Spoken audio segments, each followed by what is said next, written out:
Hello everyone. இந்த video வந்து SLMC 13 2023க்கான paper discussion சம்பந்தமானது.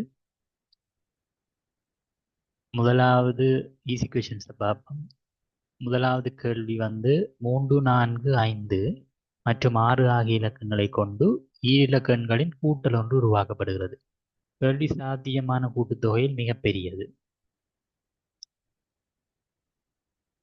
4 இலக்க எண்கள் உருவாக்கப்படுகிறது. 1, 2,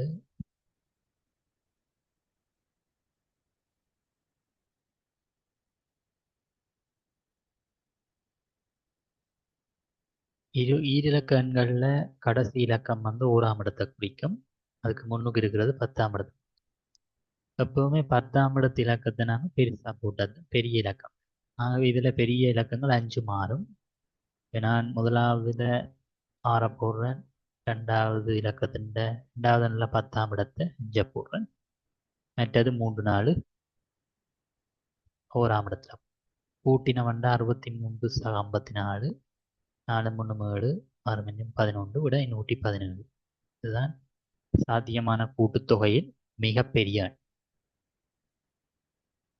அடுத்தது எண்ணொன்றின் இலக்கச் சுட்டி என்பது அதில் உள்ள இலக்கங்களின் கூட்டுத்தொகையாகும். எத்தனை இலக்க எண்களின் இலக்கச் சுட்டி 6 கேட்டிருக்கு. ஸோ இலக்க எண்கள் வந்து 10 99 வரையான எண்கள் ஈரிலக்க எண்கள். சில 23 எடுத்தோம்னா அதனுடைய இலக்கச் சுட்டி எப்படி காண்பா 2ஐயும் 3ஐயும் கூட்டணும். 2 இலக்கங்களையும் கூட்டுவது 2ஐயும் 3ஐயும் கொண்டு 5. ஆக 23 இலக்கச் சுட்டி 5. கேள்வி வந்து எத்தனை இலக்க எண்களின் இலக்கச் சுட்டி 6 என்றதான் கேள்வி. 6 வரணுமெண்டா 6 0 வரலாம் 60. 6லேருந்து 1 குறைச்சி 5 போட்டோம்னா 1 வரலாம். 5 3 6 4 2 6 3 3 6 2 4 6 1 5 6. மொத்தமாக 6 இலக்கங்கள் இருக்குது. விடை வந்து 6. அடுத்த கேள்வி மனித் நகரம் ஏயிலிருந்து நகரம் பிக்கு செல்கிற வீதியில் 2 குறிகாட்டி பலகைகளை கிடக்கிறார். முதலாவது குறிகாட்டி பலகை இது. அடுத்தது இங்கே இருக்குது. முதலாவது குறிகாட்டி பலகையில் காட்டப்பட்டிருக்கு பி டவுனுக்கு இன்னும் 9 கிலோமீட்டர் போகணும். ரெண்டாவது குறிகாட்டியில் 2 கிலோமீட்டர். ஆகவே இந்த இடைப்பட்ட குறிகாட்டிகளுக்கான தூரம் வந்து 7 கிலோ. இப்போ முதலாவது குறிகாட்டியில் இடது பக்கமாக ஏ டவுனுக்கு 4 கிலோமீட்டர் போகணும். ஆகவே ஏ டவுன்லேருந்து இந்த முதலாவது குறிகாட்டி 4 கிலோமீட்டர் தூரத்தில் இருக்குது. ஆகவே ரெண்டாவது குறிகாட்டிலிருந்து இடதுபுறமாக ஏ டவுனுக்கான தூரம் இந்த 2 தூரத்தினை கூட்டுத்தொகை 4 × 7 விடை 11 கிலோமீட்டர். ஆகவே அதில் வர வேண்டிய இலக்கம் 11. விடை வந்து 11. இதில் வர வேண்டிய இலக்கம் 11. அடுத்த கேள்வி சதுரவடிவ கடதாசி ஒன்றின் இரு மூலைகள் சதுரத்தின் மையத்துக்கு மடக்கப்படுவதன் மூலம் கீழ்வரும் ஐம்பக்க பல்கோணி உருவாக்கப்படுகிறது. இதை சதுரமாக்குறதுக்கு இதனை விட்டுவான். சதுரமாக்க இதில் ஒரு வெர்டிக்கல் லைன் இடையா ஒரு லைன். இப்போ இதை சதுரமாக்க இதே மாதிரி 4 சமனான முக்கோணிகள் இருக்குது. கீழே நாங்கள் அதே மாதிரி உருவாக்க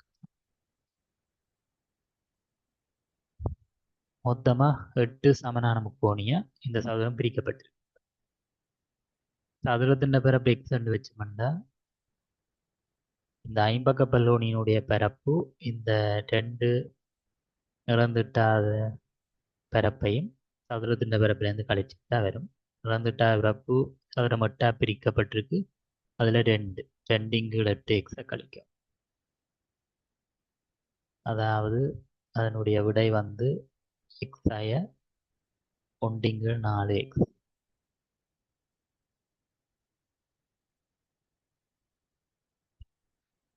சதுரம் மற்றும் பல்கோணியுடைய பரப்பளவுகள் அடுத்து வரும் இரு முழுவெண்களின் ஐம்பக்க பல்கோணியுடைய பரப்பு கேள்வி.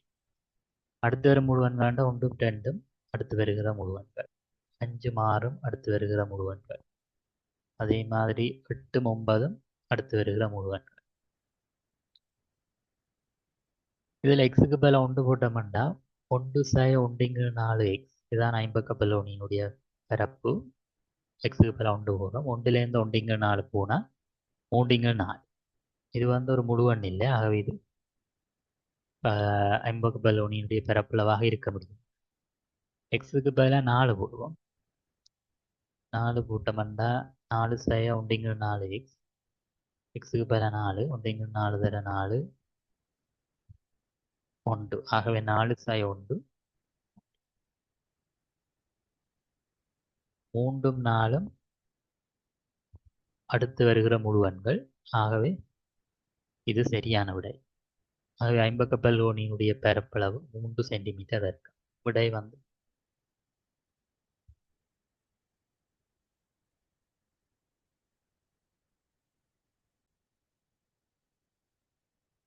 அடுத்த கேள்வி. பின்வரும் சமபக்க முக்கோணியின் பரப்பளவு 27 சென்டிமீட்டர் இருக்கும்.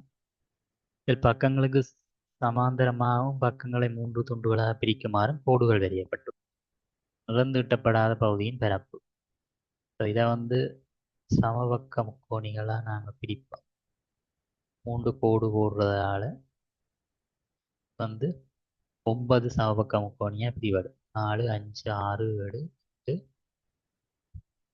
இந்த 9 சமபக்க முக்கோணியுடைய பரப்பு தான் 27 சென்டிமீட்டர் வர்க்கம். ஆகவே நிறந்தீட்டப்படாத பகுதி 3 முக்கோணி. ஆகவே அதன் பரப்பு 27 9ஆல் பிரித்து 3ஆல் பெருக்க. ஆகவே அந்த விடை வந்து 9. விடை வந்து 9 சென்டிமீட்டர் வர்க்கம். அடுத்த கேள்வி. எந்த ஒரு வட்டமும் மற்றொன்று இடைவிட்டாதவாறு இருக்க பின்வரும் உருவிலிருந்து அகற்றப்பட வேண்டிய குறைந்தபட்ச வட்டங்கள் எது? இதில் இந்த 4 கரையில் இருக்கிற 4 வட்டங்களையும் பற்றினால் 2 இடைவிட்டாத வட்டம் வரும். ஆனால் கேள்வி குறைந்தபட்ச வட்டம். அவை 4 விட குறைய இருக்கொண்டு பார்க்கணும்.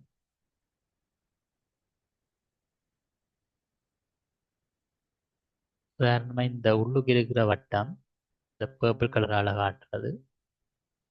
இதை அகற்றினோம்னா மற்ற பெரிய வட்டம் வெட்டும். இந்த பெரிய வட்டத்தையும் அகற்றுவோம். இந்த 2 பர்பிள் கலரால் காட்டப்படுற வட்டங்களும் அகற்றப்பட்டால் மீதியாக இருக்கிற 4 வட்டம் ஒன்றை ஒன்று இடைவிட்டார். ஆகவே கேள்வி குறைந்தபட்ச வட்டங்கள் எத்தனை? விடை 2 வட்டங்கள். அடுத்தது ஒன்றினிடத்திலக்கத்தை விட 100னிடத்திலக்கம் 6 அதிகமாக 4 இலக்க எண்கள் எத்தனை என்றதான் கேள்வி. 4 இலக்க எண்கள். ஒன்றினிடத்திலக்கம் என்றது இந்த கடைசி இடம். பின்னுக்கு இருந்த 3ஆவது இடத்தில் இருக்கிறது 100வது இடம். 100 பிளேஸ். இதில் கடைசி இடம் 0 போட்டால் இந்த 100வது இடம் 6 வரலாம். 6 0ோட 6 கூட்டினா 6 வரும். 4 இலக்க எண் வரணும். ஸோ இந்த முதலாவது இலக்கம் 1லேருந்து 9 வரைக்கும் உள்ள எந்த ஒரு இலக்கத்தாலே நிரப்பப்படலாம். 0 வராது. என்ற 0 முதலாவது இலக்கம் போட்டால் அது 4 இலக்க எண்ணில் 3 இலக்கம் தான். முதலாவது இலக்கத்துக்கு முன்னுக்கு போடுற முதலாவது வர 0 பெறுமதி இல்லை. ஆகவே இதுக்கு வந்து 1லேருந்து 9 வரைக்கும் 9 சாத்தியக்கூறு இருக்கு. 100வது இடத்துக்கு ஒரே ஒரு சாத்தியக்கூறு தான். அடுத்தது 10வது இடத்துக்கு 0 வரலாம். ஆகவே 0லேருந்து 9 வரைக்கும் இல்லை இலக்கம் போடலாம். ஆகவே மொத்தம் 10 இலக்கம். கடைசி ஒரே ஒரு சாத்தியக்கூறு. மொத்தமாக 59 90. 6 0 போட்ட மாதிரி நாங்கள் 7 1 போடலாம். 1 மாறும் 7. இதே மாதிரி 8 2 போடலாம். 2 மாறும் 8. 9 3 போடலாம். 3 மாறும் 9. இதுகளுக்கும் 90 சாத்தியமான எண்கள் வரும். 90 90. ஆகவே மொத்தமாக 4 செட் இருக்கு. 4க்கும் 90 படி மொத்தமாக 360 இலக்கங்கள் இருக்கு. 360. விடை வந்து 360.